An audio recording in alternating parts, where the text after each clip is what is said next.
Prvi transport sa Kosova bio je 20. jula 1999. godine. Komandant i ja smo krenuli iz Peći. Bio sam zadužen kamionom koji je pozadi imao kontejner sa zamrzivačem koji je bio neispravan. Po dolasku u Prizren, komandant mi je naredio da nastavim prema Suvoj reci. Prošli smo Ljutoglav, skrenuo sam desno i došli smo do jedne velike kuće. Tamo je bilo oko 30 zarobljenika, uključujući i jednu ženu. Čekali su nas zajedno sa 10 vojnika UČK. Zarobljenici su očigledno morali dugo da marširaju, bili su prašnjavi, prljavi, neki od njih krvavi.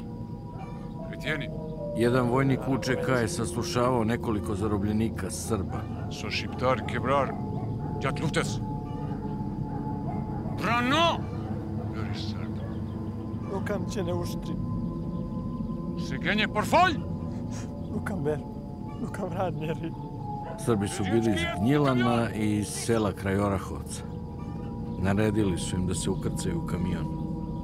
Atmosfera je bila normalna i mislio sam da ćemo ih razmeniti za naše borce. Vozio sam odatle do Prizrena. Naređeno mi je da izvršim taj zadatak. Držim jezik za zubima i zaboravim sve što vidim. I da ću jedino tako moći da doživim duboku starost.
I can confirm that General Marjanovic and General Stefanovic have signed the agreement on behalf of the Federal Republic of Yugoslavia and that I have signed on behalf of NATO. Potpisivanjem Kumanovskog sporazuma u nama se javila neka nada i radost, veselje, slavlje, konačno je završeno bombardovanje. Niko nije ni slutio u stvari da nas čeka mnogo teži period nego period bombardovanja. Bila je ta priča da treba vojska i policija da se povuku sa teritorije Kosova i Metohije, a lokalno stanovništvo da ostane tu, pošto dolazi KFOR i da ćemo mi biti zaštićeni od njih, da mi nemamo potrebe da se selimo, tako da samo je trebalo da se vojska i policija povuku sa Kosova i Metohije. Očekivali smo, bar su tako svi obećavali, da će za 7 dana sve biti kako treba, da će KFOR preuzeti odgovornost i gospodin general Michael Jackson je to na velikom skupu u Kosovom polju obećao, da će svu odgovornost oko žitelja i građana Kosova i Metohije preuzeti KFOR da štiti i da će svi građani biti bezbedni. Znači, atmosfera je bila da su i vlasti apelovale i televizijski i sa porukama da narod treba da se smiri, da će tu doći vojnici koji će braniti kompletno stanovništvo i ljudi su poverovali u to.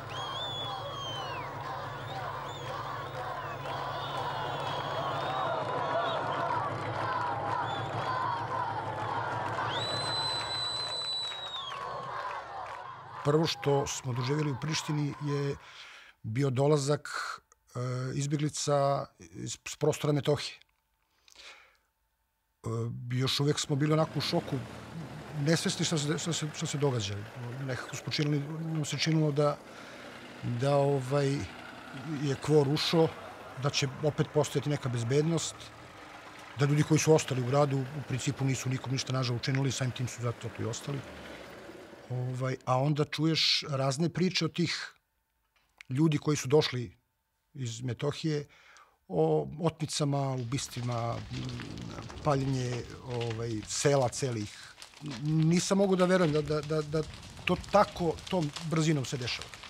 To je jedan trenutak u kojem su zajedno praktično, i bio sam u Prištini pa sam to i svojim očima gledao, ušli britanski kontingent KFOR-a i pripadnici te takozvane oslobodilačke vojske, i tog trenutka počinje taj prvi pogrom u stvari u kojem se bez ikakvog uticaja i mešanja međunarodnih bezbednosnih snaga ti pripadnici te takozvane oslobodilačke vojske, ali i drugi bandi, slobodno obračunavaju sa ostalim Srbima, i to je vreme proterivanja, pljački, stradanja, ubistava i kidnapovanja. Ça, j'ai pu le constater en particulier à Mitrovica, où nous avons dû faire face tout de suite à des règlements de compte de la part d'Albanais contre les Serbes, contre les Roms. Il s'agissait de brûler leurs maisons, de les faire partir, de les tuer s'ils ne partaient pas assez vite, etc., etc. Donc, une ambiance tendue, difficile, et l'impression, en ce qui me concerne, de ne pas apporter la paix, mais d'apporter beaucoup de complications pour l'avenir.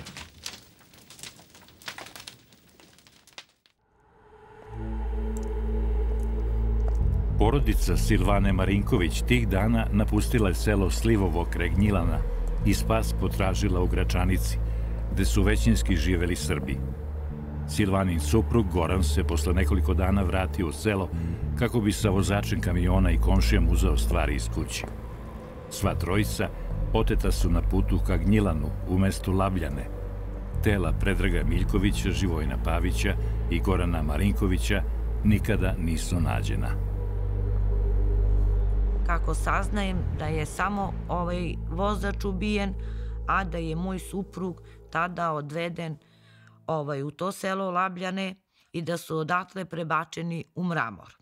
To su reči komšije Albanca, koliko je to istina, ja ne mogu tačno da znam. Iz Mramora oni njih vode uz Laš, jer su oni njih premeštali na 15 dana. I ja te informacije koje sam imala, ja sam odmah prosledila KFOR-u. Međutim, KFOR-u je uvek trebalo 15 dana da se pripremi i da ode, da proveri te lokacije, ali kad posle 15 dana odu, ne nađu nikog, ali se vidi da je neko tu boravio. Pukovnik Jacques Ogar bio je tada komandant specijalnih jedinica francuske vojske na Kosovu i Metohiji. On je na Kosovo došao iz Makedonije, iz baze u Kumanovu. Kosovo je bilo podeljeno na 5 operativnih zona koje su kontrolisale snage KFOR-a iz različitih zemalja. Francuska zona odgovornosti bio je rejon Kosovske Mitrovice. Pukovnik Ogar je na Kosovu proveo mesec dana. Posle onoga što je video, odlučio je da napusti francusku vojsku. Quand nous avons entendu parler d'un regroupement de personnes kidnappées à Mitrovica, dans la partie sud de Mitrovica, dans une maison qui appartenait au chirurgien albanais Bajram Reksepi, qui après est devenu maire albanais de la partie albanaise de Mitrovica. Nous avons tenté évidemment tout de suite une opération militaire pour appréhender cette maison et voir ce qui s'y passait. Quand nous sommes arrivés, nous avons compris en fait que les personnes prisonnières avaient été évacuées, mais les minutes précédentes, c'était très récent. Malheureusement, je crois, un officier français de la KFOR qui avait un certain tropisme pour les musulmans, je crois, a éventé notre opération auprès de Bajram Rexepi et que c'est la raison pour laquelle, quand nous sommes arrivés, la maison était vide. Gordanin 28-godišnji sin, Davor Ristić, otet je na putu između Kosova Polja i Prištine. On je krenuo da kupi rezervne delove za automobil. Njegova sudbina ni danas nije poznata. Međunarodni Crveni krst je bio u Prištini kod Staklene bašte, kod Jugopetrola i mi smo otišli tamo da prijavimo nestanak Davora. Niko nam nije verovao. Mi smo dali sve podatke, dali sliku i onda se dali u potragu za njim. Mi smo javljali, ali najteže nam je bilo, i to ne mogu da prežalim nikad, prevodioci su bili Šiptari. I kako mi javimo, da je u Crveni krst javimo, da su ih vodili u škole Zenel Hajdini, Šiptar javi svojima, UČK kome javi.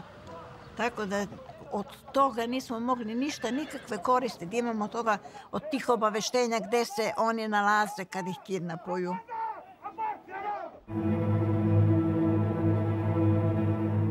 Zarobljenike koje nisu odmah ubili, UČK vojnici su odvodili u improvizovane logore.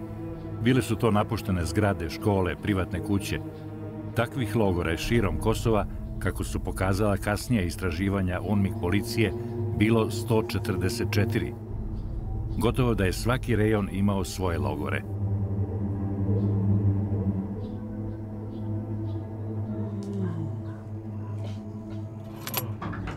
Organizatori ovog postkonfliktnog zločina sproveli su proces filtriranja. Iz veće grupe nestalih selektivno je biran manji broj zatvorenika.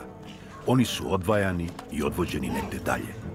Dokazi ukazuju na to da je osnovni princip procesa izdvajanja zarobljenika zavisi od toga koliko su izabrani zatvorenici podesli za svrhu koja ih je čekala. Kako nam je reklo više izvora, zarobljenici su izdvajani i birani na osnovu sledećih faktora: godine, pol, zdravstveno stanje, čak i etničko poreklo zarobljenika. Etnički Srbi bili su primarni cilj. Čuli smo da se mnogo puta spominje da zatvorenici nisu bili samo predavani, već su takođe bili kupovani i prodavani.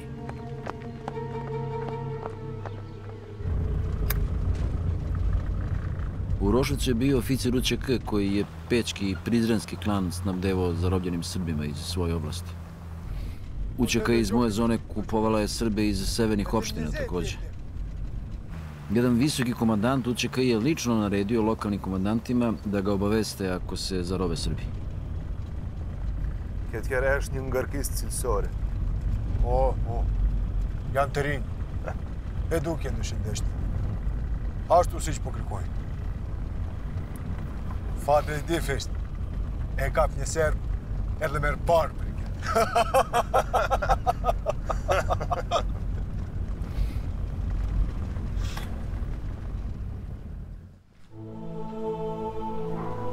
Vladika Pakračko-Slavonski Jovan Ćulibrk bio je tih dana na Kosovu i Metohiji.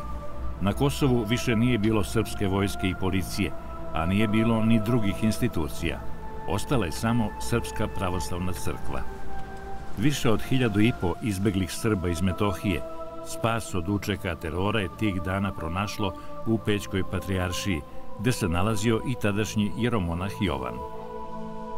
Crkva je 99. zaista bila jedina koja je ostala, pre svega ponekad, moram reći, i jako protiv stavova i ponašanja vlasti Srbije u tom trenutku. Ne da nismo imali pomoć.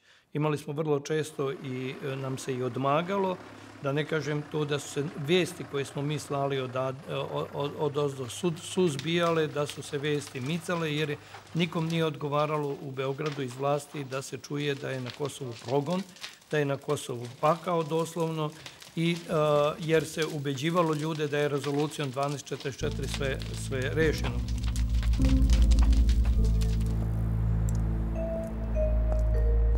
Verica je tih dana ostala bez svog supruga, uglednog hirurga, profesora doktora Andrije Tomanovića.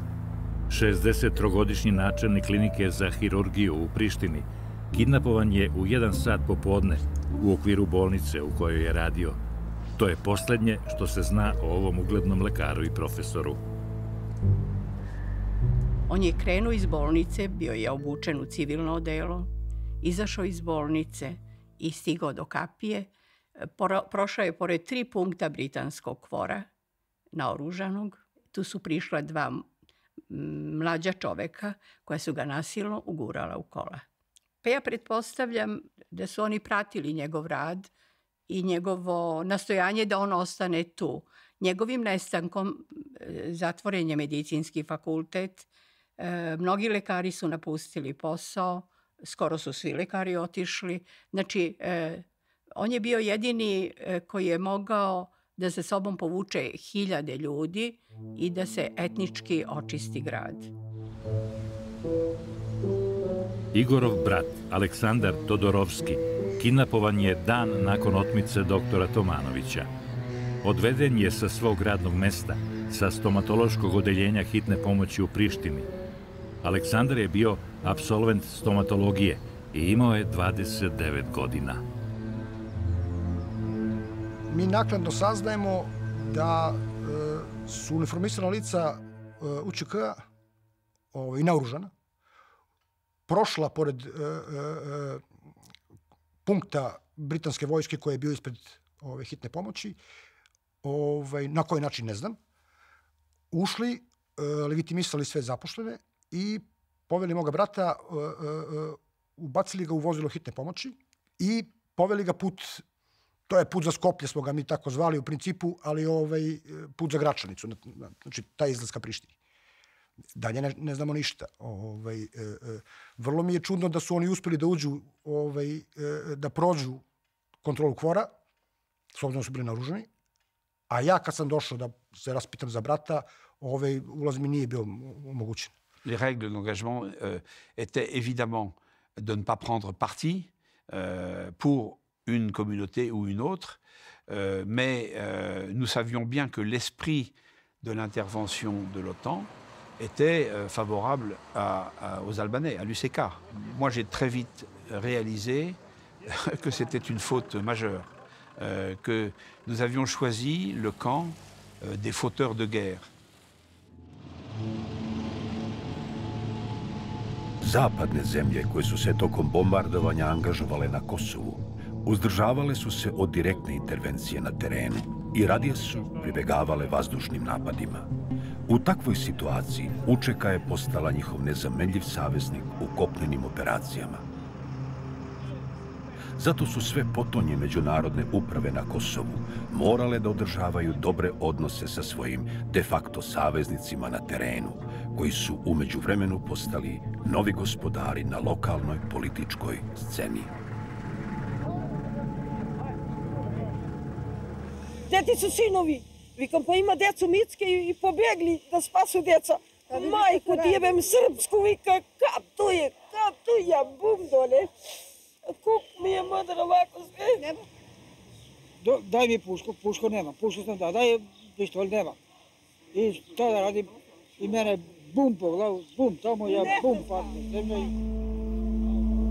Nous avons en français maintenant un mot qui est un mot à la mode, le mot narratif. Alors je pense que le narratif était « les Serbes sont méchants, les Albanais sont gentils ». Et ce n'est pas les Albanais d'ailleurs, c'était les gens de l'UÇK, de l'armée soi-disant de libération du Kosovo. Alors ça c'était le narratif officiel de la KFOR, de l'OTAN. Et mon drame à moi et aux hommes que je commandais, parce que je crois qu'ils m'ont tous suivi, a été de constater que c'était pas du tout ça. Que nous étions du mauvais côté, on the wrong side. Voilà, et bah, c'est une raison principale pour laquelle j'ai quitté l'armée quelques mois après.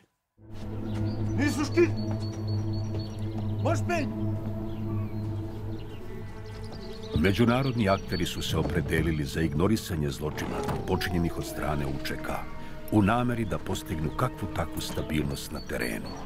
Trebalo je uspostaviti prividni red i mir što pre i izbegavati bilo šta što bi moglo da destabilizuje situaciju u regionu koji još uvek bio u stanju krhke ravnoteže. Rezultat takve logike je pravda koja se jedino može opisati kao selektivna.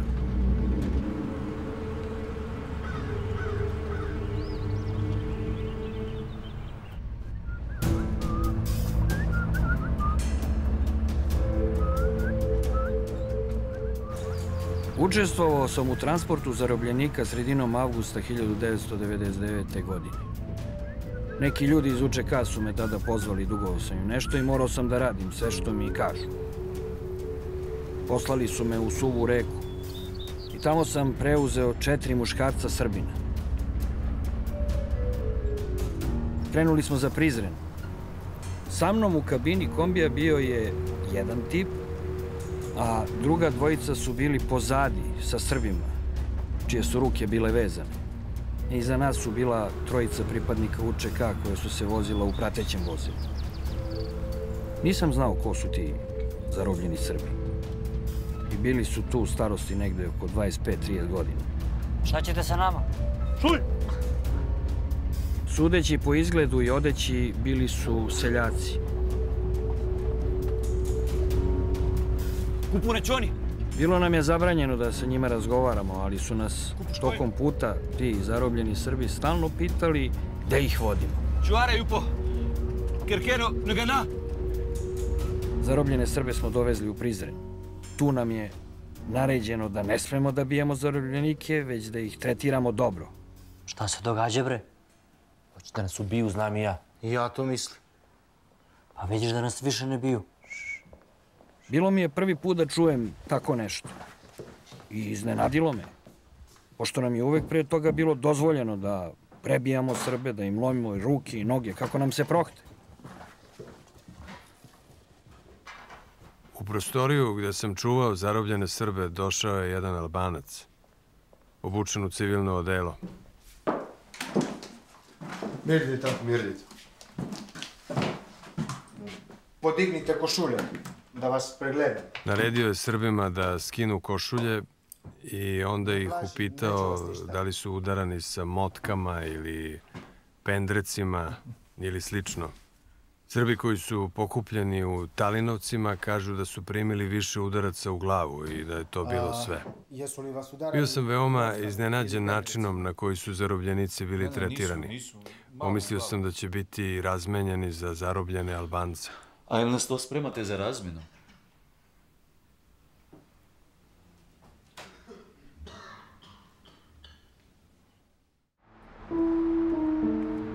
Te 1999. godine Katarina Vitošević ostala je bez oca. Ona je tada imala 2 godine i ne sjeća se ni dešavanja na Kosovu i Metohiji, ni lika svoga oca. O nestanku njenog tate, Siniše Vitoševića, i njegovog prijatelja Gradimira Majmarevića čula je kasnije od drugih. Siniša je tada imao 40 godina. Moj otac i Gradimir su krenuli ka Gradimirovoj vikendici koja se nalazila između Velike Hoče i Orahovaca u mestu Krajište. Prema rečima svedoka, njih su se čekala 4 pripadnika OVK naoružana. Vojnici su njih prisilno gurali u auto i odvezli su ih ka Orahovcu. Ono što smo tada saznali jeste da je auto mog oca Renault crveni 4 viđen ispred nekadašnjeg vatrogasnog doma u Orahovcu. Bio je tu da li dan, dva, neko vreme je bio tu kratko. Nakon toga je automobil nestao. Nestao je moj otac, nestao je njegov prijatelj Gradimir Majmarević. Porodica Antić se iz Prizrena odselila na Brezovicu. Tamo su bili smešteni sa ostalim srpskim izbeglicama iz ovoga grada. Zlatko je otišao u Prizren kako bi iz stana uzeo neophodne stvari. Kako nam Brankica priča, njen suprug je najpre došao kod komšinice Albanke da bi uzeo ključ od stana. Ubrzo su u njen stan upali naoružani UČK vojnici. Onda nas je pozvala komšinica telefonom i javila je da je Zlatko bio kod nje i da je kidnapovan, da su njih dvoje zajedno otišli u štabu OVK. 4 sati su ih držali na tom informativnom razgovoru, da su nju posle oslobodili, a njemu se gubi svaki trak. We never hurt civilians, we never hurt children, females and old people. We never had against them nothing. All the men who have been involved in war crimes will be responsible for that activity. All others, they are free to stay.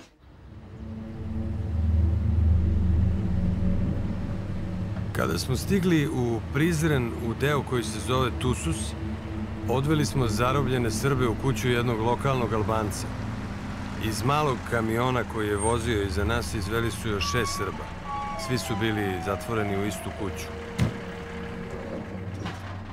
Sa njima je bila jedna ciganska devojčica i jedna starija žena. Cigansku devojčicu su izveli negde tu noć.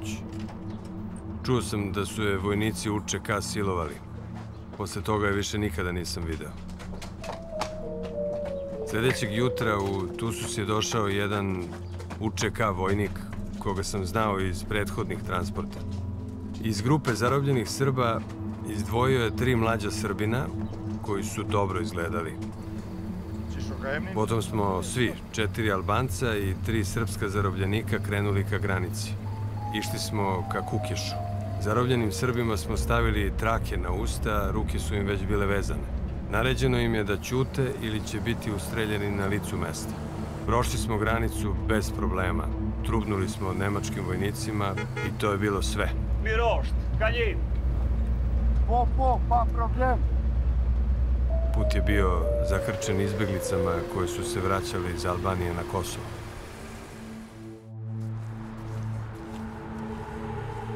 U kući Budimirovih roditelja u Prištini ostali su otac, brat, sestra i 8-godišnja sestričina. Jedne večeri u leto 1999. u kuću su upali UČK teroristi. Budimirovog oca su ubili, zadavili žicom i stolnjakom, a brata odveli. Brat Svetomir Milenković imao je tada 38 godina. I dalje se vodi kao nestao. Niko ne zna zašto je ubijen, niko me nije zlo učinio, ni moj brat. Znači, neko da vam padne u kući čistoga mira i da vas ubije, ili da vas kindopuje, da vas odvede neko. Meni to dan danas nije jasno i nikad mi neće biti jasno zašto je to tako urađeno.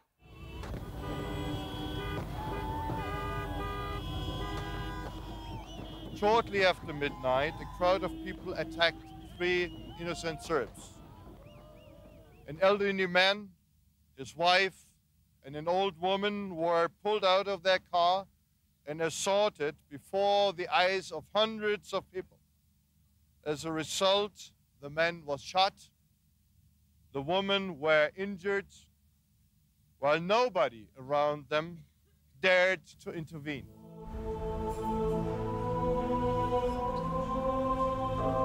Velika tragedija zadesila je porodice Stevanović i Majstorović. Slavica i Dragana radile su tada kao zdravstvene radnice pri vojsci i morale su zbog posla da se presele u Leskovac. Porodice su im ostale u Kosovu Polju. Jednoga dana Slavičin muž Dragan i Draganin sin Ivan krenuli su iz Kosova Polja u Leskovac. Treba da počne školska godina, decu treba, ne znamo gde smo, ja u Leskovac, deca u Kruševac, treba da se upišu u školu, ne znamo gde ćemo ih.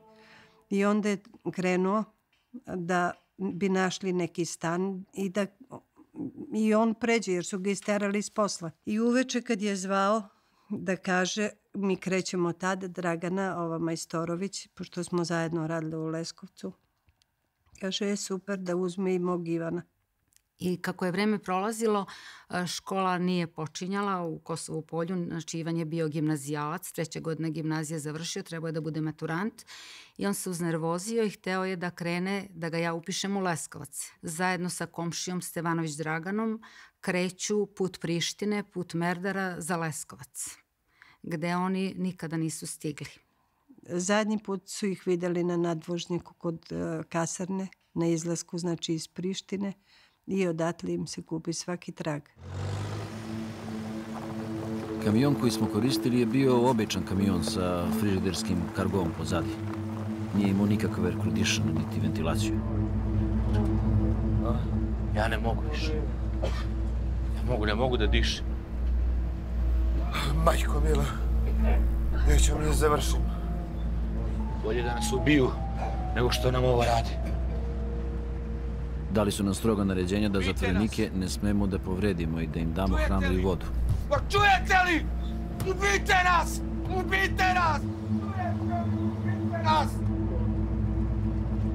Tada smo imali 20 do 25 zarobljenih muškaraca, uglavnom iz Orahovca i Đakovice. Muškarci su bili istog doba, zdravi. Blizu granice predali smo zarobljene muškarce druge grupi koji ih je odvezla u Albaniju, u Tropoju. Ubijte nas! Vozači ovih kombija i kamiona, od kojih će nekoliko postati ključni svedoci šema opisanih zločina, videli su i čuli zarobljenike u velikim patnjama tokom transporta. Patili su zbog nedostatka vazduha u njihovom delu vozila ili zbog psihološkog mučenja, zbog sudbine koju su naslućivali. Budi se, dobro. Petre, pomozi. Petre, budi se.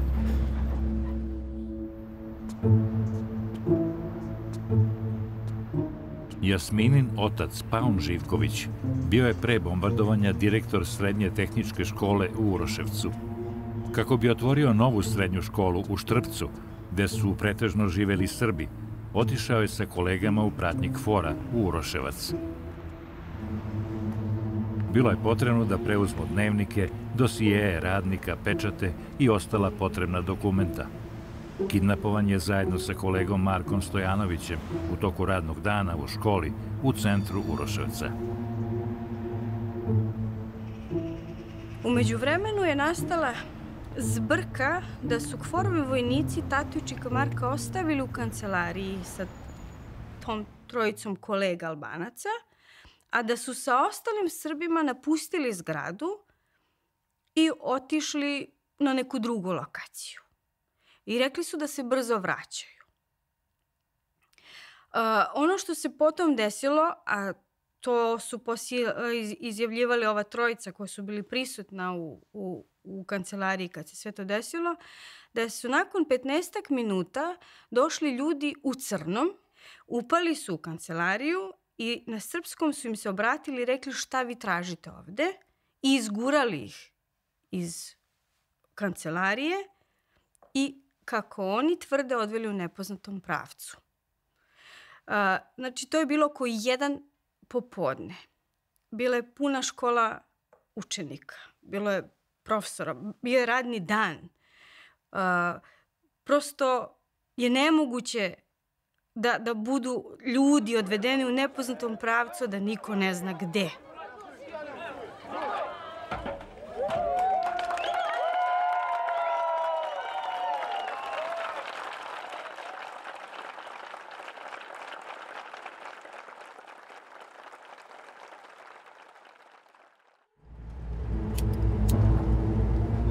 Posle prvog transporta, početkom jula, imali smo pauzu od nekoliko dana. U međuvremenu je druga grupa UČK uzela moj kombi i obavili su jednu vožnju do Kukeša. Onda sam 18. jula obavio još jednu isporuku. Pokupili smo 3 srpska zarobljenika u Suvoj reci rano ujutru, a iza nas je išao još jedan kombi u kojem su takođe bila 2 srpska zarobljenika. Sve zajedno smo ih odvezli u Bicaj, gde smo ih isporučili lokalnom čoveku koji je radio za jedan čuveni klan. Onda su me 19. avgusta kolega vozač i još jedan tip zvali da im se ponovo pridružim u selu Pirane na Kosovu, u blizini Belog Drima. Preuzeli smo 10 do 12 zarobljenih Srba. Ovaj put nisam bio u kombiju, nego u kamionu. Onda smo u blizini Ljandovice pokupili još 6 ili 7 zarobljenih Srba. Objasnili su mi da je ovako lakše da ih sve pokupimo na gomilu i prebacimo odjednom u Albaniju, jer naš posao, kako je rekao, postaje sve osjetljiviji. i da je bolje da se ne kockamo sa KFOR-om i ostalim frakcijama UČK.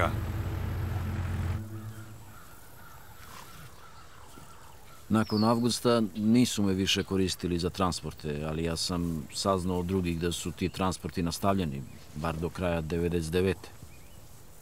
Trudili su se da ne koriste suviše dugo istu grupu ljudi iz UČK za transporte sa Kosova. Posle leta 99.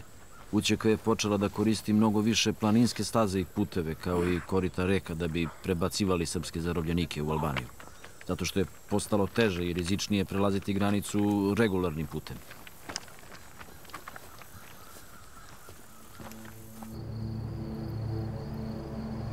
Zarobljene Srbe su sa Kosova odvodili u Albaniju i peške, mada su ih uglavnom transportovali hladnjačama, kombijima i kamionima. Smeštali su ih u privatne kuće koje su se nalazile u Kukešu, Bicaju i Tropoji, u mestima koja su u pograničnoj oblasti.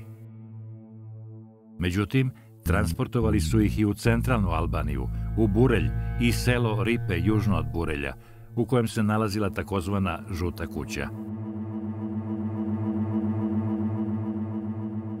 Zarobljenici su mahom boravili u štalama, ambarima i drugim pomoćnim objektima ovih kuća, koje su bile dobro čuvane. Navodi se u izveštaju specijalnog izvestioca Saveta Evrope Dika Martija. Sve se to dešavalo, kako se navodi, u drugoj polovini 1999. godine.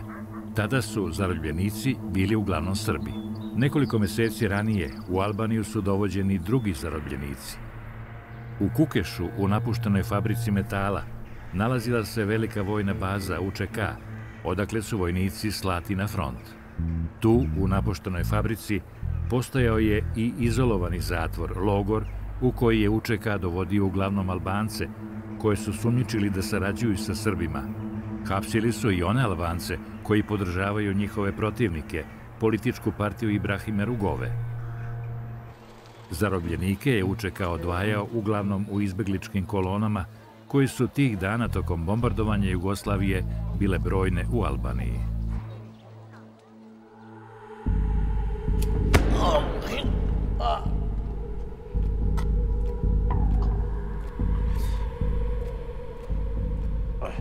Valtar!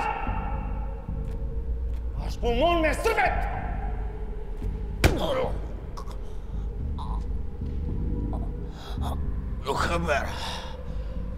Rečeno nam je da su ovakvu politiku aktivno podržavali na teritoriji Albanije moćni elementi u okviru albanske nacionalne obaveštajne aparature, uključujući ŠIK i vojnu obaveštajnu službu.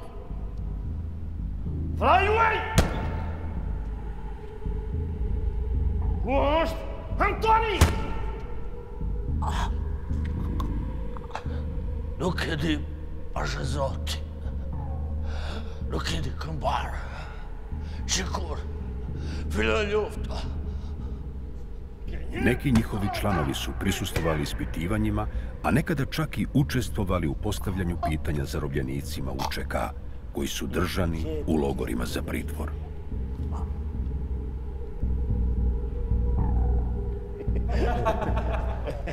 Kosovski Albanac, kojeg ću zvati Enver, svedočio je o zarobljeništvu u Kukešu. On je tamo bio zarobljen zajedno sa bratom. Jednom prilikom čuvari su u Kukešu obukli Enveru i njegovom bratu prsluke otporne na metke, pancire. Pucali su iz kalašnjikova u njihove stomake dok se ne bi onesvestili. Kasnije je jedan čuvar upucao Enverovog brata u koleno. Enver je molio za pomoć, ali je njegov brat krvario čitavu noć i preminuo narednog dana.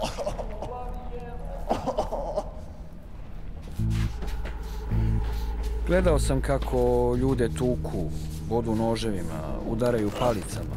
Gledao sam kako ljude ostavljaju bez hrane po 5 ili 6 dana.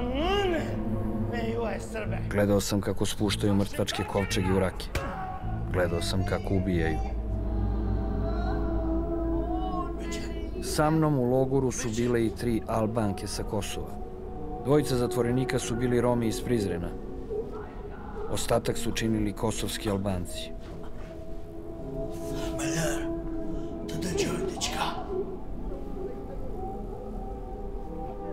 Čuo sam zatvorenike koji su mučeni nedaleko od kompleksa kako viču na srpskom.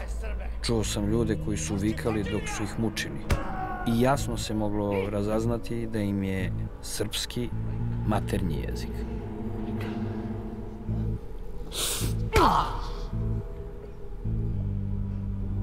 Majka! Majka! To su ujedno jedina indirektna svedočenja o boravku zarobljenih Srba u logoru u Kukešu tokom NATO bombardovanja. Jedino što izvesno znamo jeste da je upravo u ovoj UČK bazi, gde se između ostalog nalazio i logor, bio priveden zarobljeni srpski vojnik na Košarama, koji je kasnije posredstvom NATO-a vraćen u Jugoslaviju. Logor za zarobljenike postojao je i u Cahanu, selu nedaleko od Kukeša. Inače, za zločine počinjene u ovim logorima podignuta je, između ostalog, optužnica protiv nekadašnjeg premijera i predsjednika Kosova Hašima Tačija i ostalih visokih oficira UČK.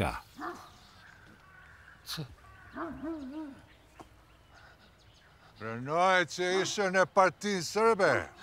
Nukam će. Svedok N je svjedočio da su ga po dolasku u Cahan 3. maja 1999. godine ili približno tog datuma pretukli. Prvo su mu vezali ruke iza leđa i skinuli mu cipele i čarape. Kijate ga šiptar, ka baš po norme Srbe. To jest, groja jote. A sajo merugoven. Tada su ga četvorica tukli drvenim motkama po nogama i stopalima. Svedok N je pao na zemlju i više nije mogao da se kreće. Ispitivali su ga o nedavnom članstvu u Srpskoj socijalističkoj partiji i o navedenom članstvu njegove supruge u LDK. Zbog jakih bolova u stopalima i nogama, narednih 5 dana svedok N nije mogao da hoda, mogao je samo da puzi. UČK je otimao Albance i posle 14. juna i dolaska snaga KFOR-a na Kosovo. Za samo nekoliko meseci stradalo je 377 Albanaca. Kako navodi Dick Marty u kampanji zastrašivanja od vrata do vrata, pripadnici UČK kidnapovali su Albance koji su radili za srpske vlasti, pa bilo to na makakvoj trivialnoj administrativnoj funkciji. Svetili su se i njihovim familijama. Ismet gaši. Jam. Isu. Tu. Radar. Tih dana nestali su i brojni Romi, koje je UČK optuživao da sarađuju sa Srbima. Muharem Ibraj je jedan od tih Albanaca, čija je porodica užasno stradala.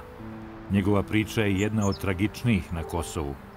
Tih dana kidnapovano je 6 članova porodice, među kojima su njegova 3 brata, 16-godišnji sin i bratanci. Muharem je spasao život tako što je sa ocem otišao u Srbiju. Porodica Ibraj živjela je u selu Osek Hilja, kraj Đakovice. Ja sam im rekao, pođite sa mnom, a što mi kaže da dođemo s tobom? Idi ti si radi u policiji. Mi nikome ništa nismo radili, pa nećemo da napustimo. Posle 15-16 dana sam saznao da su muškarci bili kidnapovani. Jedan po jedan. Uzima jednog da nas ne vraća, posle 2-3 dana ide drugi da je traži, drugog ne vraća i tako. Svih 6.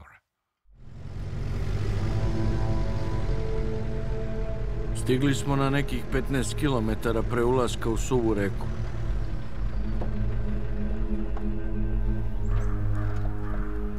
Dočekala nas je banda čiji je komandant bio iz Orahovca.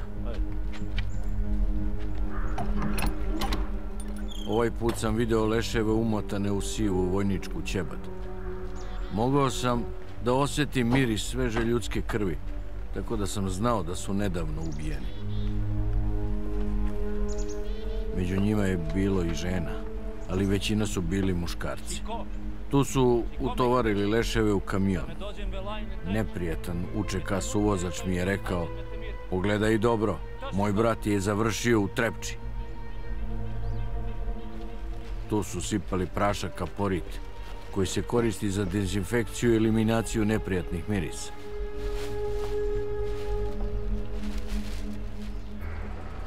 Krenuli smo istim putem za Kukeš. Stigli smo oko 12:30. Onda sam skrenuo ka jugu. Lokacija je bila veoma udaljena. Izgledalo je kao negde u Afganistanu, jedino je ovde bilo više drveća. Merdita, ko problem? Jo. Mir. Tamo nas je čekala osoba iz Šika. Vojnici UČK koji su nas pratili u Golfu su istovarili kamion. Tamo je bilo već iskopano oko 15 jama. Ubacivali su po 2 leša u jednu jamu. Trebalo nam je oko sat i po da to obavimo. Potom smo se vratili u Peć. 6 meseci je pukovnik koji je tada bio zadužen u kampu Bonstil za naš region. Pukovnik je bio Michael Ellerby. 6 meseci je dolazio kod nas kući i kući Marka Stojanovića. I vrlo često smo od njega čuli reči da su blizu da reše slučaj, da postoji mogućnost da su živi, da istražuju. Čak jednog dana je rekao, ako prođe 10 dana da ih ne nađemo, to je dobar znak. Što je nama bilo strašno, kako ako prođe 10 dana da ih ne nađemo, dobar znak. I onda je kao objasnio da koga planiraju da ubiju, ubiju ih na samom početku. Ako ih drže, onda ih drže sa nekom namerom. Posle toga se pojavljuje informacija da neki čovek ima spisak živih ljudi koji se nalaze u Albaniji. I stupi mi sa njim u kontakt i on je uporno tvrdio da je Dragan prebačen u Albaniju, da ga čuvaju za razmenu, da on mora tamo da radi. Za Ivana je rekao kao da je ubijen odmah, a Dragan je u Albaniji. Prvo je rekao, ja idem do Prištine da pitam ove moje uslovi koji su. Kad se vratio, rekao je, traži 8.000 evra. Mi se složimo, ja pozajmim novac i on je obećao da će Davora pustiti u toku noći. I svi smo ostali cele noći čekajući da dovede on Davora, a od toga ništa nije bilo. Spremite 25.000 evra. Ja ću Dragana 12. juna, naredne godine 2000. Ja ću da ga dovedem. Čekajte ispred kuće, pogasite sva svetla, otvorite širom kapiju, garažu otvorite i da niko ne zna, jer ćemo mi njega, moramo tako kao džak mu je stavljena na glavu i tako ćemo da ga prebacimo da ga niko ne bi prepoznao. Sedeli smo u onom mraku, gledali u mesečinu, buljili u onu kapiju, očekivali, osluškivali zvuk kola, ništa.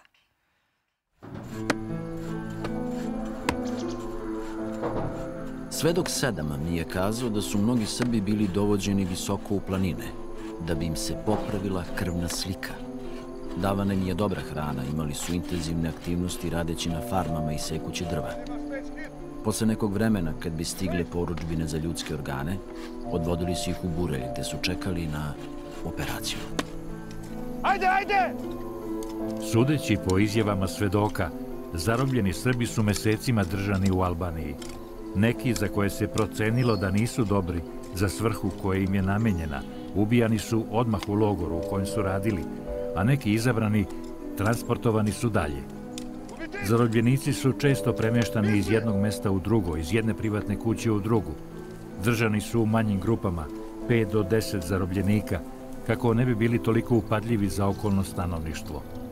Obavljali su razne poslove na imanju i farmi. Logor je postao, kako navode svedoci, neka vrsta pripremne vazdušne banje za one Srbe koji su izabrani da budu organ donori. Pripremali su ih za ono što im je namenjeno. Kopali su, sekli drva, radili razne poslove. Čekali su svoju sudbinu.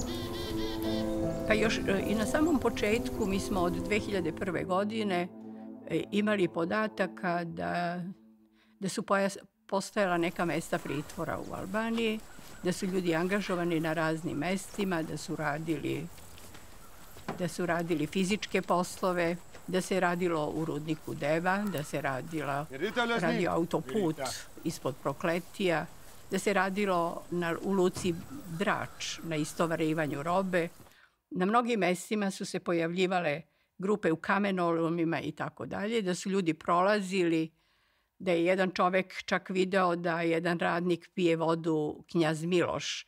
I kad je prišao i pitao, ko si ti, kaže, javite našima da smo živi. To je jedan od anonimnih poziva bio i mi smo se svi obradovali da, eto, ima živih i da ćemo se izboriti da ih pronađemo. Do 2000 znam, mnogo su bili živi. Znam ja tačno i sve podataka imao u rudnik u Devu. Mi zovemo Madeni Devs. Znao sam i ko je stražar i ko je šef smene i sve. Ali da ti kažem, naša država, to je bio, ne znam kako, ko da su bili neki pilići, ne ljudi. Niko nije bio interesovao za njih. Svi oni koji su se bavili time, a kažem naročito italijanski karabinjeri koji su bili zaduženi za traganje za nestalima, su govorili o tome, o mogućnosti da postoje, o tome da se priča kako postoje logori u Albaniji gdje ti nestali su vođeni. Nas je naravno pogotovo zanimala sudbina oca Stefana Puljića, jeromonaha Pećke patrijaršije koji je bio u manastiru Budisavcima, koji je nestao jula 1999. godine, uz oca Haritona koji je bio kidnapovan u Prizrenu. Otac Stefan je jedan od dva sveštenika koji su nestali tada 1999. godine. On savait parfaitement les liens des Albanais de l'UCK avec l'Albanie. On savait bien que les armes de l'UCK venaient d'Albanie. Donc que les prisonniers de l'UCK pouvaient partir en Albanie. C'était, je veux dire, nous n'avions pas de certitude, mais nous avions bien sûr l'intuition que c'était tout à fait possible.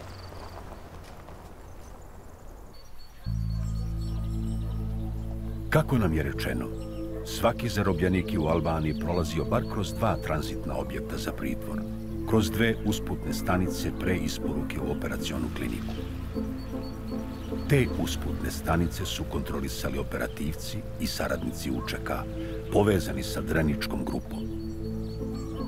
Jedna od tih usputnih stanica nalazila se severno od grada Burelja. Na obodima grada postojao je kompleks sa najmanje 2 odvojene pomoćne zgrade u kojima su zarobljenici bili zatvoreni. Tu je bila i kuća u kojoj su se sastajali i odmarali operativci, odnosno UČK stražari. Selam alejkum. Alejkum selam. Prema izveštaju Dika Martija, zarobljeni Srbi odvođeni su na nekoliko lokacija. Zarobljenike su držali u Bicaju, u privatnoj kući, koja nije mnogo udaljena od puta. Zatim u 2 kuće nedaleko od Burelja, jedna koja se nalazila severno na obodima grada i druga u selu Ripe, južno od grada Burelja. Sve ove usputne stanice vodile su do Fuše Kruje, gde su zarobljenici provodili poslednju noć pred operaciju. Na ovom putu zločina Srbi nisu bili jedine žrtve. Bilo je tu i drugih. Dovezao sam kamion u jednu kuću koja je bila severno od Burelja. U hladnjači je bilo oko 20 žena. Bile su to prostitutke iz istočne Evrope i bivših zemalja Sovjetskog saveza. Hladnjača nije imala nikakve otvore, a nije bilo ni ventilacije.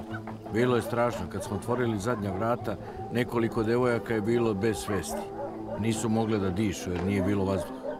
Neke od njih koje su skoro bile ugušene, morali smo da iznesemo iz kamiona. Sve smo ih ostavili u ovoj kući. 5 žena iz ove grupe izdvojeno i kako sam kasnije čuo, odvedene su u žutu kuću, koja je južno od Burelja. Oče naš, živi si na nebesih, святится имя Твое, приди царствие Твое, да будет воля Твоя, як на небесі і на землі. Такі помремо від ці дуже губці. Не даш нам днес. Doklenču. Svić. Dobio sam naređenje da prebacim zarobljenike iz kuće koja je bila severno od Burelja. Vozio sam 2 srpska muškarca i 3 žene. Muškarci su bili dovedeni sa druge lokacije koja je bila kod Peškopeje. Žene su bile iz istočne Evrope.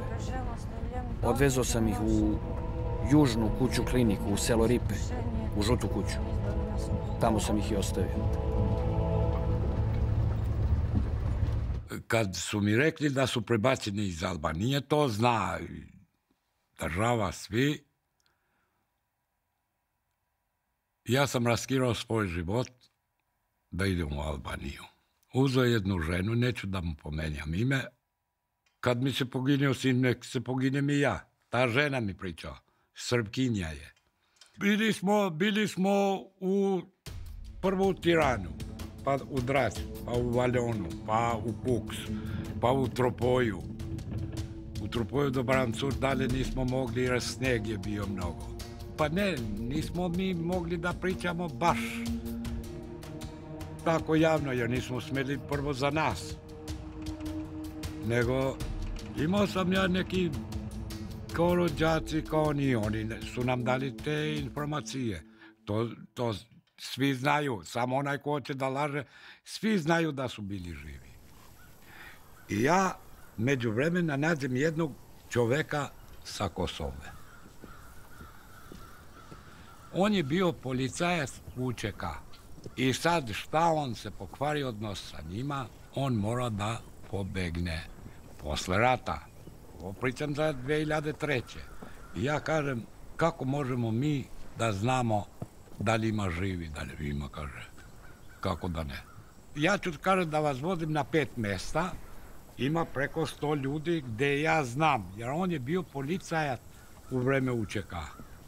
Na taj zatvor, privatni zatvori. Ja hoću 100.000 evra, mene, ženu i čerku. Ima jednu čerku, možda 5-6 meseci, negde da me vodite. Van Srbije.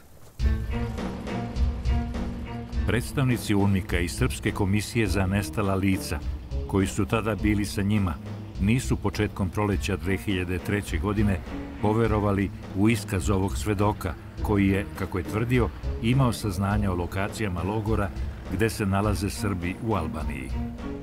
Situacija će biti sasvim drugačija koji mesec kasnije, jer u Albaniji upravo tada, u proleće i leto 2003. godine, borave i američki novinari Michael Montgomery i Steven Smith, koji zajedno sa crnogorskim istraživačkim novinarom Jovom Martinovićem pronalaze ključne svedoke koji su učestvovali u transportima srpskih zarobljenika sa Kosova u Albaniju.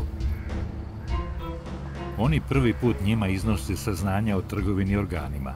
Ova grupa novinara, koja je radila za američki nacionalni javni radio, obraća se UNMIK-u u Prištini i tada kreće njihova zajednička istraga.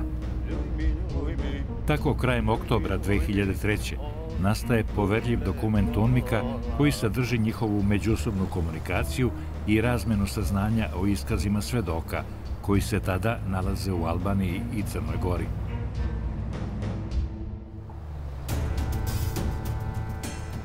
Naređeno mi je da odem sa još jednim pratiocem u Mirdite. To je region u Albaniji koji je udaljen oko 30 km od Burelja ka severu. Trebao sam da pokupim 2 Albanke. One su bile katolkinje i bavile su se prostitucijom. I trebalo je da ih dovedem u kuću severno od Burelja gde smo držali prostitutke i zarobljene Srbe. Tamo sam jednom vidio jednog doktora, mislim da je bio Arapin. On se brinuo o zarobljenim muškarcima. Pokupili smo devojke i isporučili ih u kuću istog dana. Doktor, Kalur, nigdje pisari. Jakupovi, Vrtenpak. Tad sam prvi put saznao da su u kući severno od Burelja imali i ultrazvučni skener. Vidio sam da taj doktor Arapin pregleda ove 2 devojke. Ništa mi nije bilo jasno. Mislio sam da će da ih pošalju u Italiju, da se bave prostitucijom.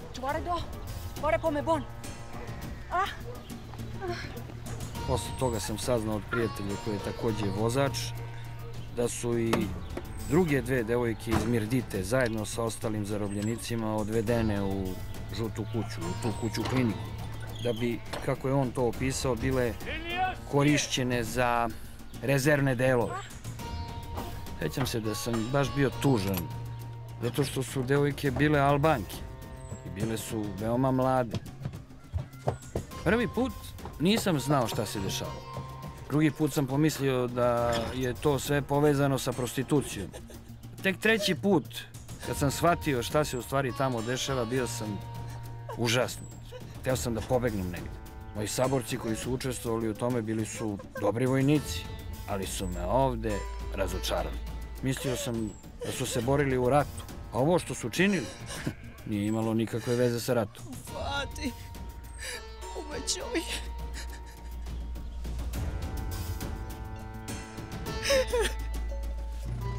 U oktobru 1999. u žutu kuću sam dovezao 4 ili 5 Srba. Preuzeo sam ih u Kukešu i isporučio ih u ovu kuću južno od Burelja. Kuća je bila tradicionalna, prilično velika i ofarbana u svetlo-žutu boju. Zarobljenici su držani u šupi iza kuće.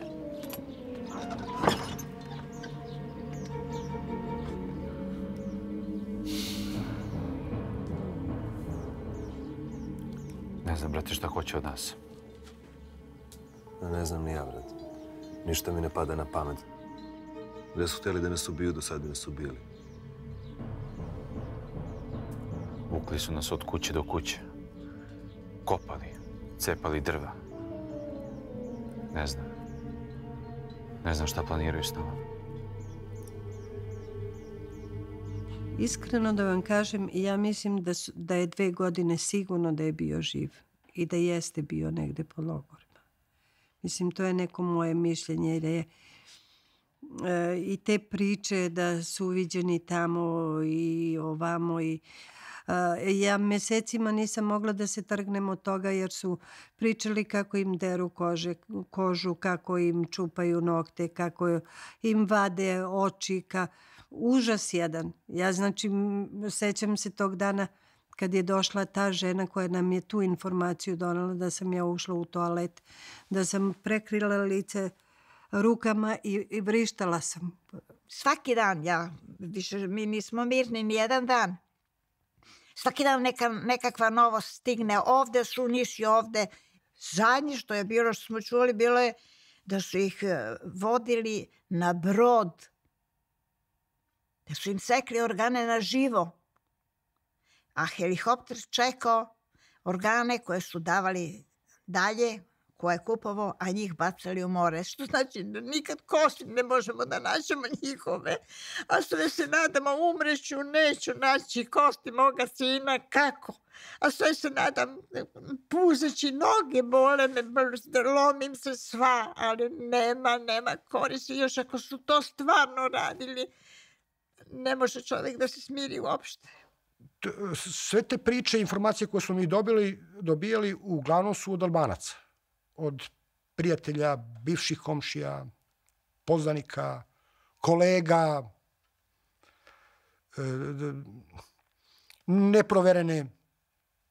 neproverene, onako u nekoj tajnosti, pokušaj da se nešto to kaže. A od zvaničnog umika tih istražnih timova apsolutno nikakvih informacija. Apsolutno nikakvih.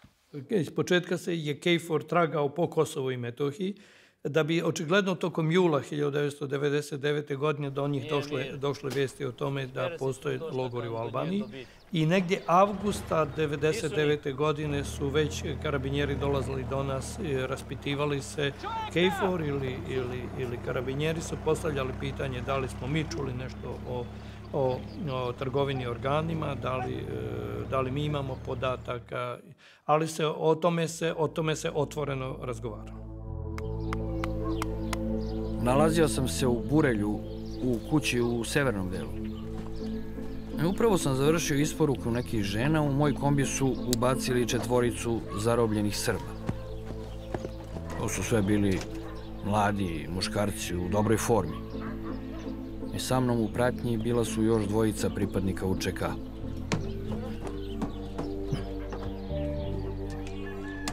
Odvezli smo ih do kuće južno od Bureja. U kući su bili neki muškarci i 2 doktora. Tako su ih nazivali ovi muškarci. Jedan doktor bio je Arapin, a drugi je bio Albanac. Oslovljavali su ga sa doktor Admir. Zarobljeni Srbi bili su veoma nervozni. Izveli smo ih iz kombija i odveli u pomoćnu zgradu. U šupu koja se nalazila iza kuće. Ždita, jete šahim sve čvare na soletani.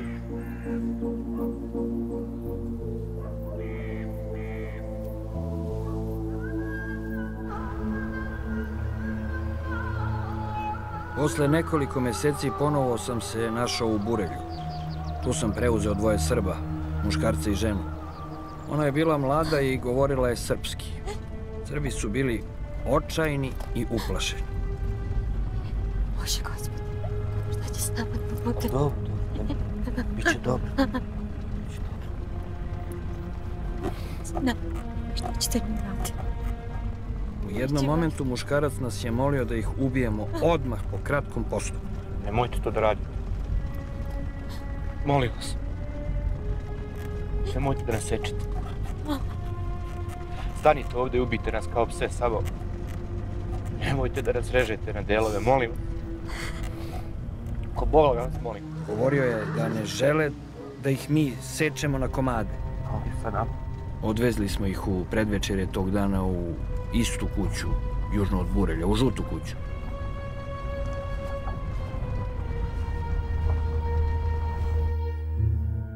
Ovo je fotografija žute kuće, koju je jedan od svedoka pokazao novinarima koji su otkrili priču o trgovini organima. Na toj fotografiji kuća je, kako je on tvrdio, bila žuta. Kasnije je jedan deo kuće prefarban u belo, a danas je takozvana žuta kuća sasvim bela. U toj žutoj kući, koju su svedoci najpre pogrešno procenili kao kuću kliniku, rađena su brojna lekarska ispitivanja zarobljenika. Ali ta žuta kuća bila je samo još jedna usputna stanica ka krajnjoj odrednici.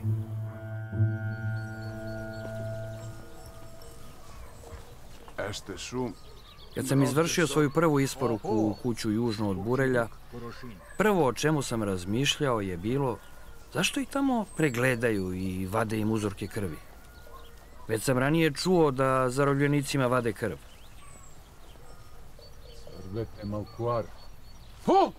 Sve me to nekako zbunjivalo. Zašto? Već posle 3. isporuke bilo mi je jasno da se tamo nešto drugo dešavalo. Kad sam ušao slučajno u glavnu sobu kuće južno od Burelja da popije malo vode, bio sam iznenađen kako je tamo bilo čisto i osjećao se veoma jak medicinski miris. Odmah me to podsjetilo na onaj otužni miris bolnice i izazvalo mi mučninu. Želeo sam što pre da izađem odatle. U to vreme sam također čuo druge pripadnike UČK kako sve češće pričaju o ljudskim organima, bubrezima i isporukama pošiljki.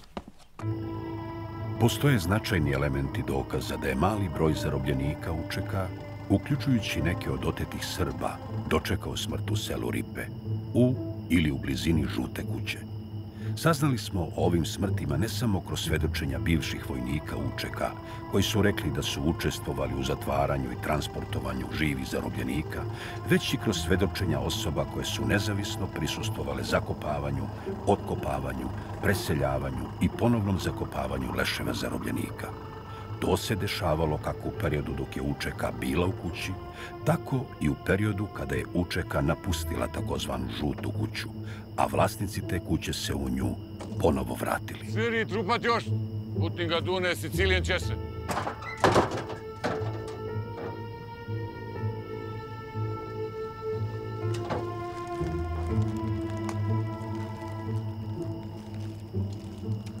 Svedok 3 je opisao jedan izlet gde je vozio pretpostavljenog operativca UČK do kuće južno od Burelja.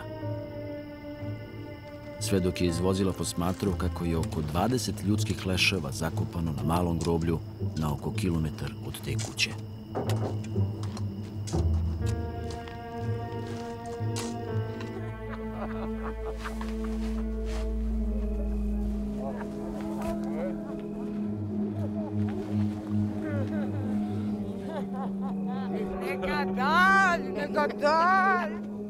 Tokom perioda u kojem je UČK boravio u kući, ćutanje stanovnika Ripea o prisustvu jedinica UČK i njihovim aktivnostima bilo je, prema našim izvorima, postizano pretnjama, ali takođe i isplatama, koje su uključivale velike sume novca, kao i slobodan pristup alkoholu, drogama i prostitutkama.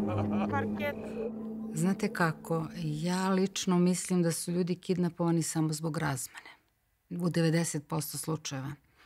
Zato što te informacije koje su nam odmah davali Albanci, rekli su nam nemojte da se sekirate, oni su zaštićeni i oni će biti razmenjeni u martu. 2002. godine bio je jedan sastanak u Prištini gde je i Flora Brovina, koja se veoma često spominje u tim godinama, za razmenu sa mojim suprugom. Ja sam imala dojavu da se ona čuva radi razmene sa doktorom Tomanovićem. Ona je oslobođena amnestijom koju je gospodin Koštunica potpisao.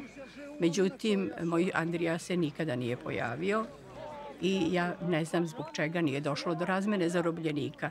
Mi smo svi očekivali jer smo imali saznanja da se naši zarobljeni ljudi čuvaju za razmenu.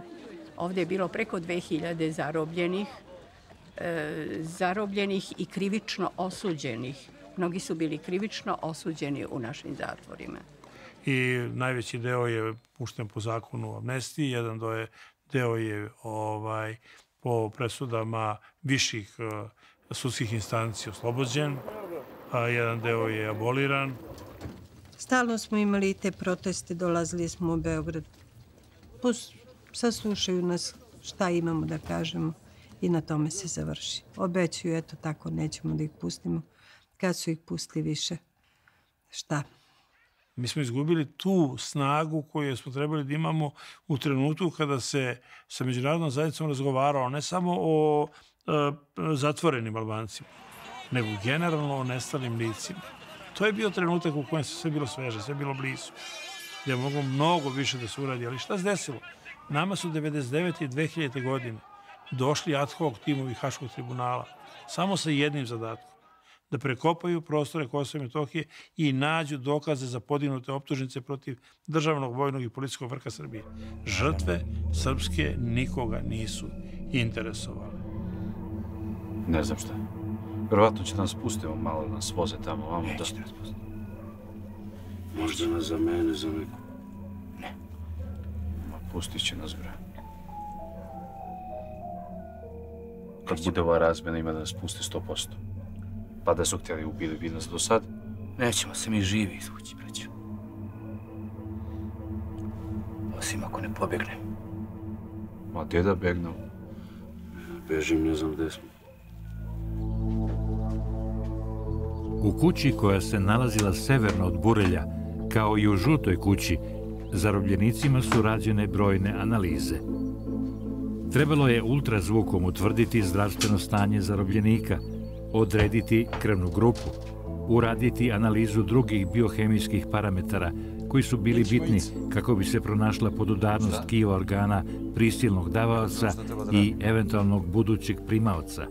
Rađena je selekcija pogodnih donora organa. Prema izveštaju Dika Martija, ovde se radilo isključivo o ilegalnoj trgovini bubrezima. Savjeti Kenji. 26. Drugi organi zbog komplikovane procedure nisu uzimani.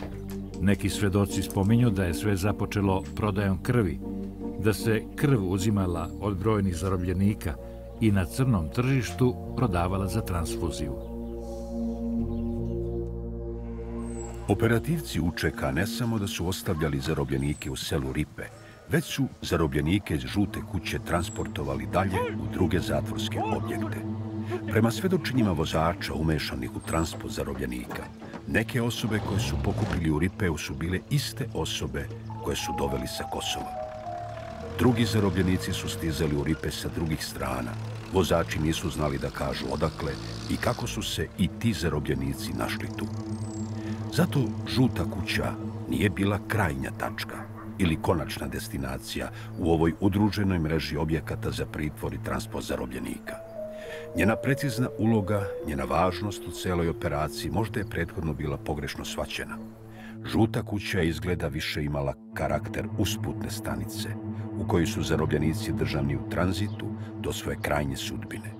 U toj kući su zarobljenici prema određenim izvorima podvrgnuti prividno čudnim oblicima procesuiranja i filtriranja koji su uključivali testove krvi i fizičkog stanja.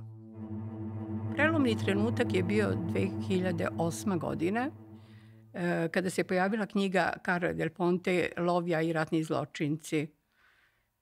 U toj knjizi smo saznali za mnoge pojedinosti o toj žutoj kući.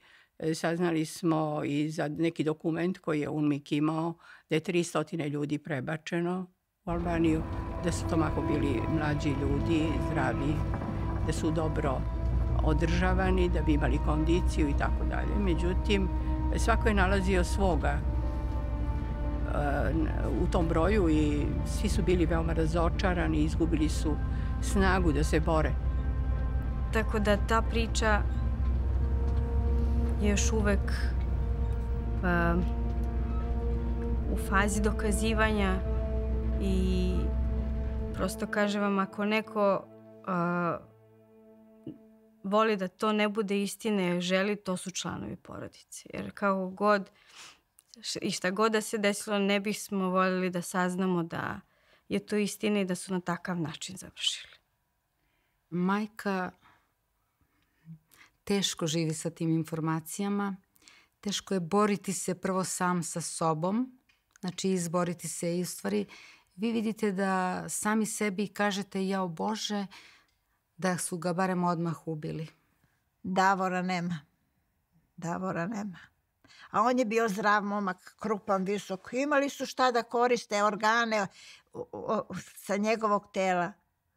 Sve su mogli da iskoriste celog Davora mog. Je n'étais pas un novice en matière d'opérations militaires à ce moment-là, de crise, de conflit, mais toute mon expérience se situait en Afrique. Donc des horreurs, j'en avais vu. Mais ce qui m'a frappé, ce qui m'a touché profondément, c'est que là nous étions en Europe. Iz Žute kuće smo zarobljene Srbe odvezli u kuću jugozapadno od Burelja, u Fušekruje. Pre toga smo predali jednom doktoru torbu sa crnom fasciklom. Mislim da su tu bili neki dokumenti. Brama. Duka ću dorozovim kad baš mi garkesim. Nakon toga smo prilikom svih isporuka doktorima predavali akten tašne ili fascikle sa pratećim dokumentima koji su dolazili zajedno sa zarobljenicima koje smo isporučivali. I Kerahur! Jo, aspak, si ćeš te urluar, ke što je be? Si pa sme me mirti vrasnim se sa tirahi. Pse ne serb te kumbusum forca. Tamo je bio jedan albanski doktor, on je pregledao zarobljene Srbe. Posebno je zagledao oblast abdomena. Propitivao nas je da li smo ih tukli. To smo se malo šalili na račun Srba. Potom su odveli negde te Srbe, a ja sam se sljedeći dan vratio na Kosovo.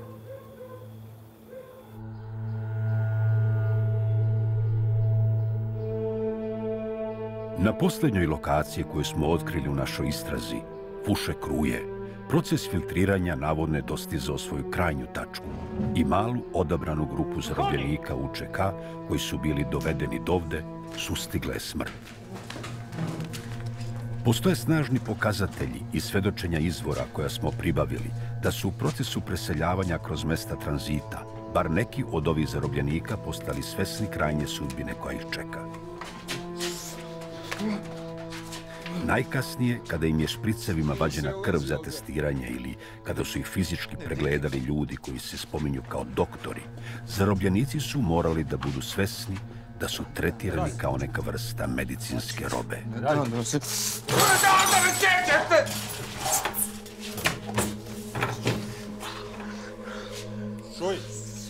Izvori opisuju da su takvi testovi i pregledi rađeni i u selu Ripe i u Fuše Kruje.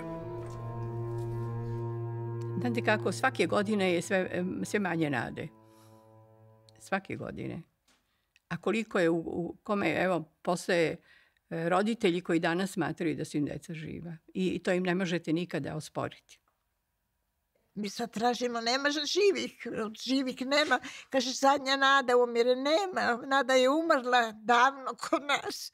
Ali makar kosti da uzmemo, da ga sahranim. Grobnicu sam kupila u Nišu, da ga sahranim i da znam da ću i ja pored njega da budem. Jedan brat nije mi pronađen još, a ovi petorica su i našli. Ubiveni na ovu stranu, nisu vođeni u Albaniju. Ovo su fotografije kuće u mestu Fuše Kruje, koja se nalazi u neposrednoj blizini Tirane. Snimili su ih 2003. godine novinari koji su otkrili priču o trgovini organima. Oni su i tada imali informacije o ovoj lokaciji, ali ih je većina svedoka upućivala na žutu kuću kao krajnju tačku, kao kuću kliniku. Istraživanje Dika Martija pokazalo je da je ipak Fuše Kruje bila poslednja destinacija pojedinih zarobljenih Srba. Nedaleko od grada, udaljena od glavnih puteva, nalazila se dvospratna kuća u kojoj su zarobljenici provodili poslednje sate svog života. Ta kuća, kako se navodi, nije bila samo sigurna kuća za saradnike UČK, već i za druge grupe organizovanih kriminalaca koji su bili umešani u šverc droge ili u trgovinu ljudima.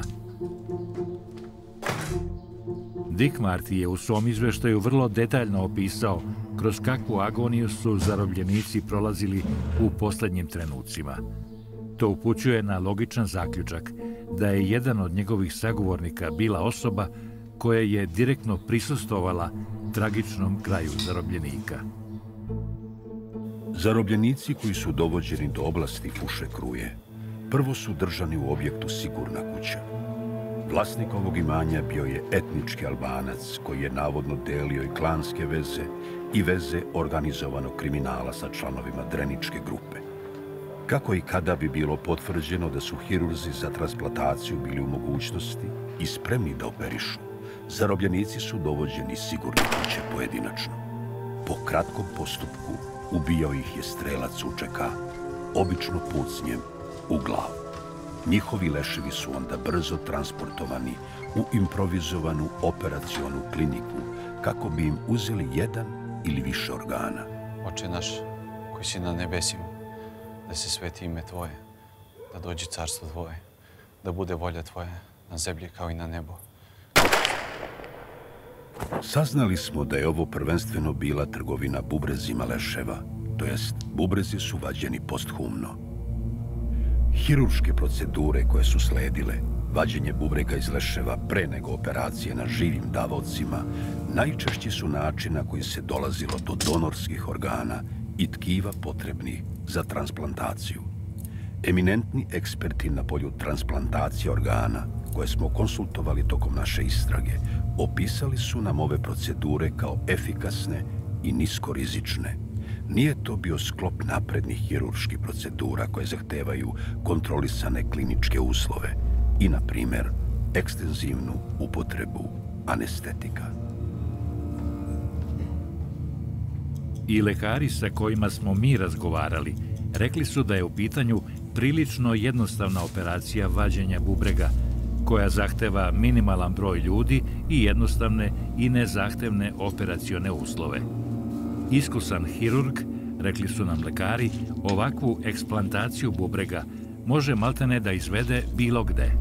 Znači, radilo se o eksplantaciji, a ne transplantaciji organa. Bubreg je inače jedini ljudski organ koji u sterilnim i temperaturno prilagođenim uslovima van organizma može da ostane do 24 sata.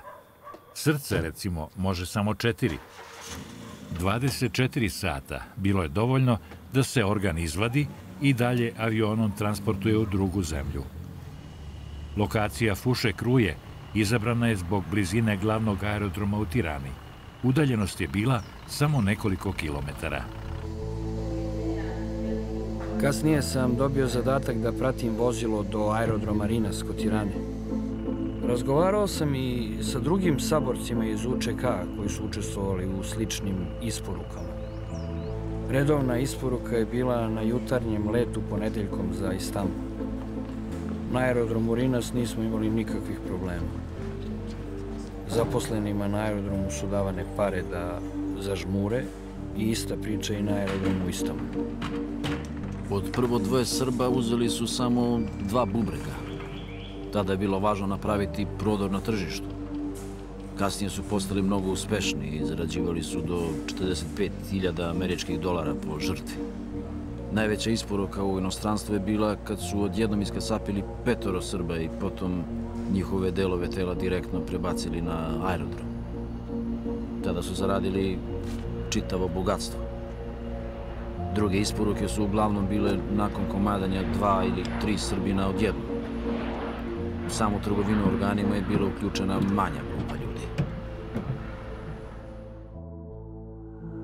Ovo je izveštaj UNMIK-a iz 2003. godine koji sadrži izjave svedoka koje vam u ovoj priči prenosimo. U tom izveštaju se navodi da je između 100 i 300 zarobljenika sa Kosova transportovano u Albaniju. Nisu svi oni bili potencijalne žrtve trgovine organima. Neki od njih su, kao što smo čuli, prebačeni mrtvi u Albaniju. Neki su ubijeni u blizini logora gde su radili.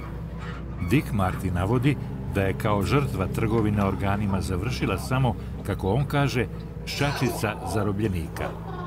Glavni tužilac, koji je posle izveštaja Dicka Martija sproveo 3-godišnju istragu, Clint Williamson, precizirao je da je do 10 zarobljenika ubijeno zarad ilegalne prodaje organa.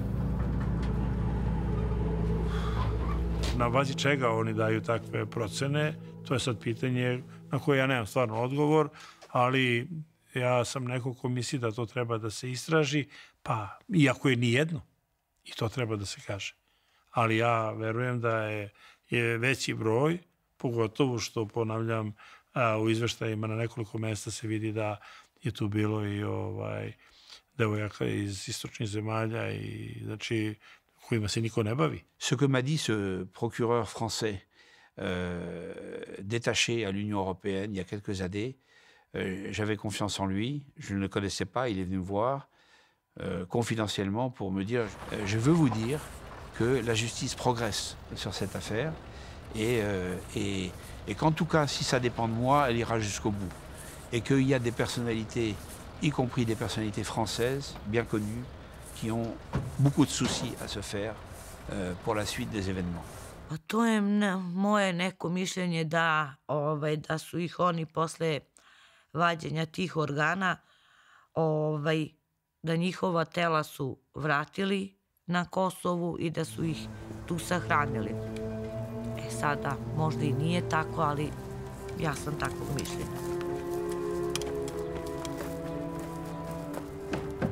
Ja nemam nikakav dokaz da je brat mrtav. Ja nemam nikakve dokaze da li je živ i gde se nalazi.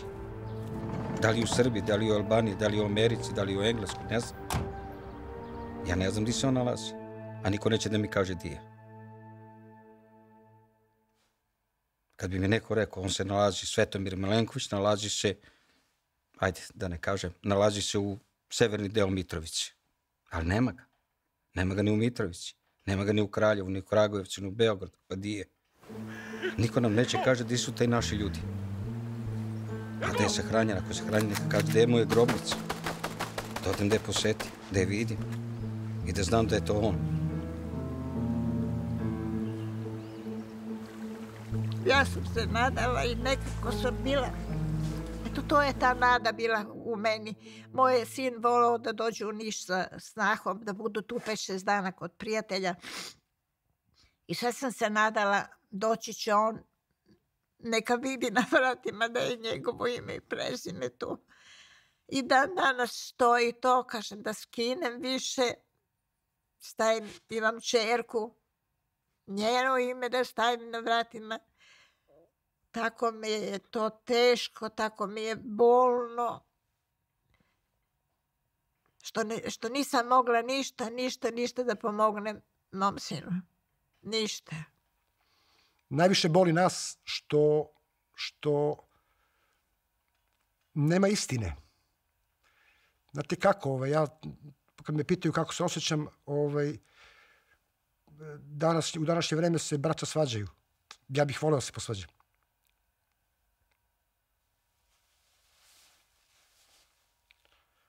Znači, čak i to. A s druge strane, niti da se posvađam, ni da mu zapalim sveću.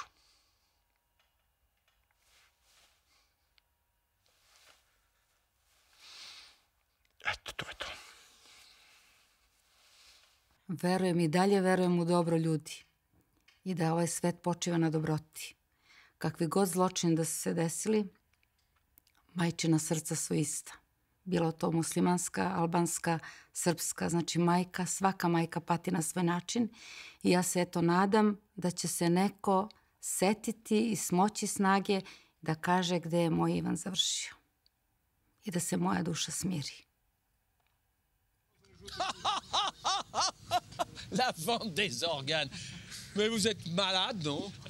J'ai une tête à vendre des organes, moi. Mais vous êtes fou, vous croyez n'importe quelle connerie. Alors, Rada et moi, on aurait volé des cadavres pour vendre des organes, mais à qui? Ne croyez pas ces bêtises. Qu'est-ce qu'il dit? Est-ce qu'il y a eu des maisons jaunes, comme il dit? Les maisons jaunes ont existé. Oui.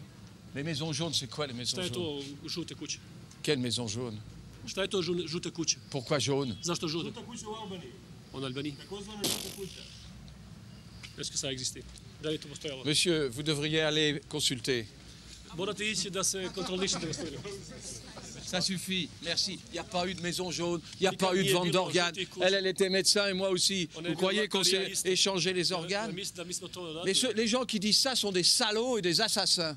Oni koji to kažu, to su idioti i ubice.